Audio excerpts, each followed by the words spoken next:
Republic Bharat में हूं आपके साथ अमृता गर्ग। उत्तर प्रदेश की सियासत में गठबंधन की पुरानी टीज अब जुबानी जंग में तब्दील हो गई है। अखिलेश यादव के चवन्नी वाले तंज पर जयंत चौधरी ने पलटवार किया है और अब मायावती ने भी जयंत के साथ उनका खड़ा पूरा समर्थन किया है और मायावती ने अखिलेश के बयान को अहंकारी बताया है, अशोभनीय बताते हुए माफी मांगने की मांग की। देखिए रिपोर्ट। जाने कहां से आ गए थे गठबंधन वाले। हम लोगों ने चवन्नी का रुपया बना दिया तब भी हमें छोड़ के चले गए। जाने कहां से आ गए थे गठबंधन वाले। हम लोगों ने चवन्नी का रुपया बना दिया तब भी हमें छोड़ के चले गए। जाने कहां से आ गए थे गठबंधन। हम लोगों ने चवन्नी का रुपया बना दिया तब भी हमें छोड़ के चले गए।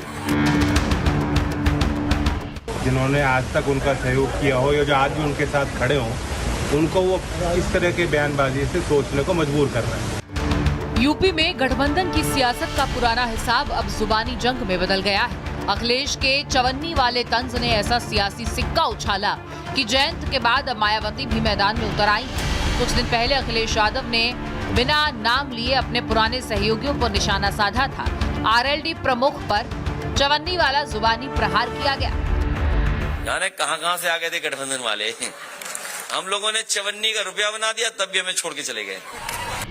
अखिलेश यादव का ये तंज आरएलडी अध्यक्ष और केंद्रीय मंत्री जयंत चौधरी को नागवार गुजरा। उन्होंने पलटवार करते हुए इसे सपा प्रमुख का अहंकार बता दिया। पोस्ट कर लिखा, सियासत की लड़ाई में कुछ सस्ते शब्द बोलने ही थे तो मेरा नाम लेकर बोल लेते।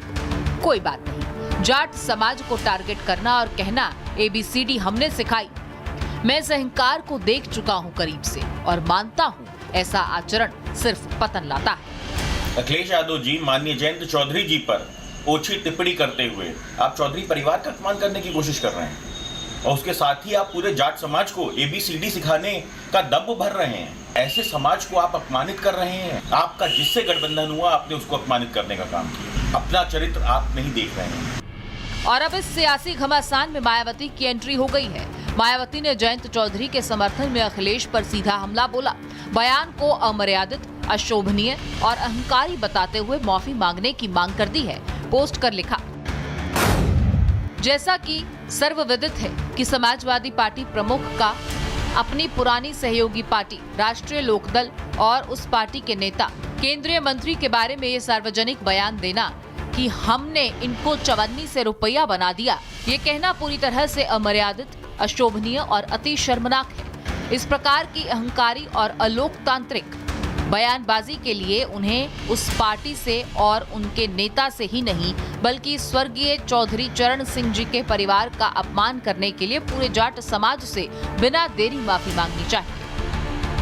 अब अखिलेश यादव के एक चवन्नी वाले बयान ने यूपी की गठबंधन राजनीति का पुराना हिसाब फिर से खोल दिया है। सवाल ये है कि सियासत में सहयोगी बनाने वाले अखिलेश क्या अब उसी चवन्नी वाले तंज से गठबंधन की कीमत भी चुकाएंगे, क्योंकि यूपी में 2027 की लड़ाई से पहले पुराने साथी ही अब नए सियासी मोर्चे पर अखिलेश के सामने खड़े नजर आ रहे हैं। Bureau report, Republic Bharat. तो जयंत चौधरी जाति से आते हैं और ऐसे में ये समझना बहुत जरूरी है कि अगर पश्चिमी यूपी की बात की जाए तो जाटों की कुल आबादी कितनी है, इसे कुछ ग्राफिक्स के जरिए समझते हैं। कुल आबादी की अगर बात की जाए, विधानसभा सीटों पर असर की बात की जाए या जीत हार की बात की जाए तो 17% की आबादी है जाट समाज की। इसमें अगर असर की बात की जाए तो 120 विधानसभा सीटें हैं जिन पर असर होता है और इसमें अगर हार और जीत की बात की जाए तो जीती हुई सीटें जो हैं वो 45 हैं और जिन पर हार हुई है वो 50 सीटें हैं। ऐसे में आगे आ रही बड़ी खबर का रुख करेंगे। आपको बता